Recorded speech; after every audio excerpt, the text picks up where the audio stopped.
এই অপমান, কেন এই বাড়িটা ভাঙা হবে? এই বাড়ি থেকে তো স্বাধীনতার ঘোষণা দিয়েছিলেন জাতির পিতা, আর স্বাধীন দেশ হয়েছিল বলেই তো আজকে বাংলাদেশ এত উন্নত হয়েছে। তাহলে এই বাড়ি কারা ভাঙে? আমি আপনাদের কাছে, দেশের জনগণের কাছে বিচার চাই।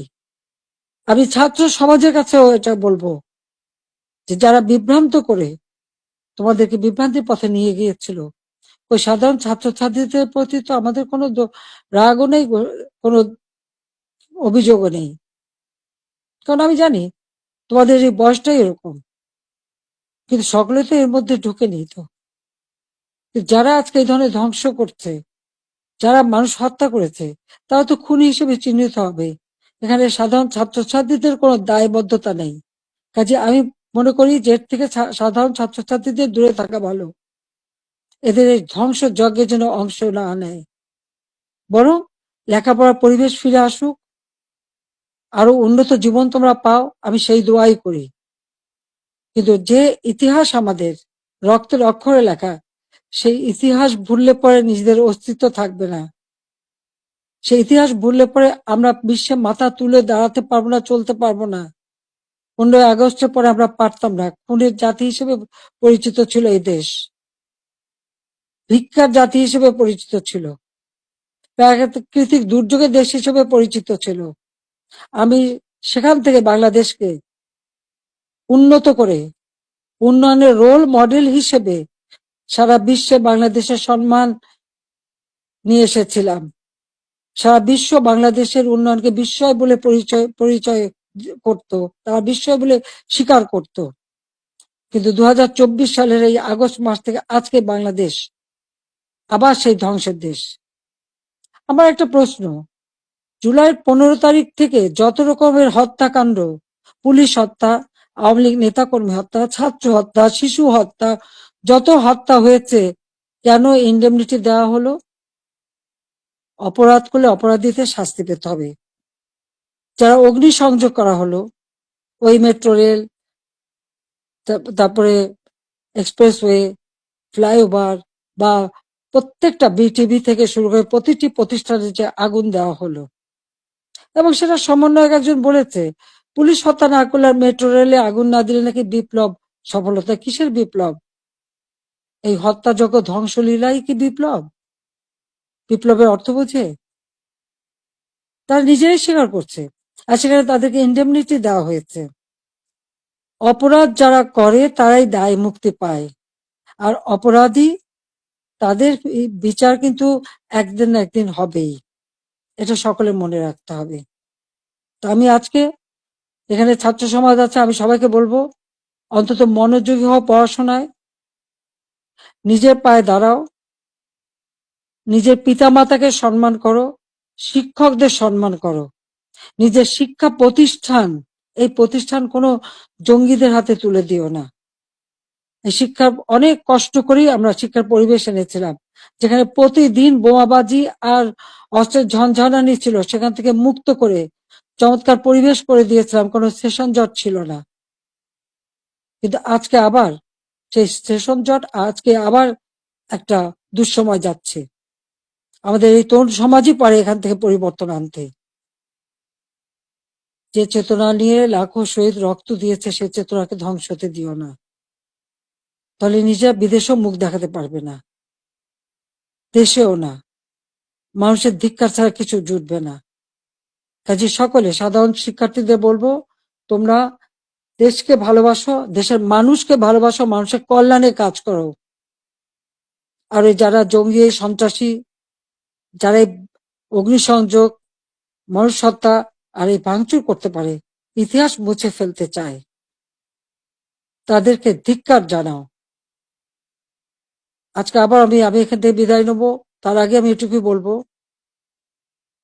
দেশের মানুষের কাছেই আমার জিজ্ঞাসা, যে যারা মানুষ হত্যা করে, যারা ধ্বংসযজ্ঞ চালায়, তারা ফ্যাসিবাদী, না যারা মানুষের কল্যাণ করে, অন্ন বস্ত্র বাসস্থানের ব্যবস্থা করে, ঘরে ঘরে আলো জ্বালে, দেশের মানুষকে উন্নত জীবন দেয়, তারা ফ্যাসিবাদী? কারা স্বৈরাচার? এটা দেশের জনগণই বিচার করবেন। আমি তো আপনাদের কল্যাণে কাজ করেছি, দেশের মানুষের কল্যাণে কাজ করেছি। নিজের দিকে তো তাকাইনি, নিজের কি আছে না আছে সে তো দেখিনি। শুধু আপনাদের কল্যাণের জন্যই সবটুকু উজাড় করে দিয়ে দিন রাত পরিশ্রম করে মাত্র 15 বছরের মধ্যে বাংলাদেশকে উন্নত দেশ করেছি, উন্নয়নশীল দেশের মর্যাদা এনে দিয়েছি। যা বিশ্বে বাংলাদেশের মর্যাদা অর্জন করেছিল আজকে সব ধ্বংস হয়ে গেছে। তবে আমি এটুকু আশাবাদী, হ্যাঁ, আমাদের যে স্মৃতিটুকু নিয়ে দুই বোন বেঁচেছিলাম, আজকে সেই স্মৃতিটুকু ভেঙে ফেলা হচ্ছে। এর আগে আগুন দিয়ে পুড়িয়েছে, আজকে তা ভেঙে ফেলা হচ্ছে। হ্যাঁ, একটা দালান ভেঙে ফেলতে পারে, ইতিহাস মুছতে পারবে না। একবার ভাঙলে আবার আমরা গড়তে পারবো। এই বাংলাদেশ আবার মাথা তুলে দাঁড়াবে, বাংলাদেশের মানুষ আবার বিশ্ব দরবারে মাথা উঁচু করে দাঁড়াবে। আল্লাহ যখন বাঁচিয়ে রেখেছেন, তো নিশ্চয়ই আমার কিছু কাজ বাকি আছে, সেটুকু করার জন্য আল্লাহ বাঁচিয়ে রেখেছেন। নইলে বারবার কেন মৃত্যুর হাত থেকে বেঁচে আসবো? মানুষের দোয়া, উপরে আল্লাহ রাব্বুল আলামিন ওই গ্রেনেড হামলা, গুলি, বোমা সব জায়গা থেকে তো আমাকে রক্ষা করে নিয়ে এসেছেন। এবারেও তো সেই একই অবস্থা। এবার তো একটাই লক্ষ্য ছিল, তার মেটিকুলাস ডিজাইনই ছিল ইউনূস সাহেবের আমাকে দুই বোনকে হত্যা করা। তারপরেও কিভাবে আল্লাহ আমাদেরকে রক্ষা করেছেন।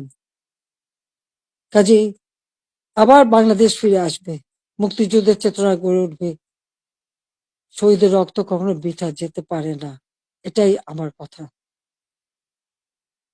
আমি ছাত্রলীগকে ব্যান করেছে, ছাত্রকে ব্যান করার কোনো অধিকার নেই, কারণ ইউনূস সাহেবের ক্ষমতা দখল সম্পূর্ণ অবৈধ, অসাংবিধানিক। অস্ত্র অর্থের জোরে মানুষ খুন করে মানুষের লাশের উপর পাড়া দিয়ে সে ক্ষমতা এসেছে। এভাবে অন্যায় করে যারা ক্ষমতা আসে, এই ক্ষমতা কিছুদিন ভোগ করতে পারে, কারণ নিজে ট্যাক্স দেবে না, মানুষের উপর ট্যাক্সের বোঝা চাপাবে, ভ্যাট বসাবে,